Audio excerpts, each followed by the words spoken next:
ఆర్థిక సమస్యలు ఉన్నాయి, లెగసీ ప్రాబ్లమ్స్ వెంటాడుతున్నాయి. నేను 4వ సారి ముఖ్యమంత్రి. 3 సార్లు నాకు ఎప్పుడు ఇంత కష్టం అనిపించలేదు. ఇప్పుడు నాకే అర్థం కావడం లేదు. ఎంత తవ్వితే అంత బాధలన్నీ బయట వస్తున్నాయి. ఒక పక్క మనసు ఉంది, దూసుకుపోవాలనే మనస్తత్వం ఉంది. ఇంకొక పక్కన చూస్తే వెసులుబాటు లేని పరిస్థితి. ఓసారి చిన్న చిన్న కష్టాలు వచ్చినప్పుడు 4-5 సార్లు కూర్చుంటే సమస్యకు పరిష్కారం దొరుకుతుందేమో గానీ ఈ 6 నెలల నుంచి నేను రాత్రింబగళ్ళు ఆలోచిస్తున్నా, పట్టుదలగా పరిశోధిస్తున్నా.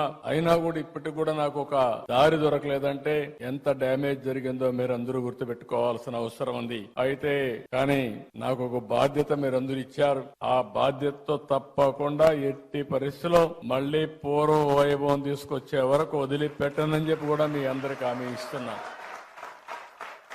అందరికీ న్యాయం చేసేది నా విధానం. నన్ను చూశారు. ఏ ఒక్కరికి కూడా నేను ముఖ్యమంత్రిగా ఉన్నప్పుడు గానీ తెలుగుదేశం పార్టీ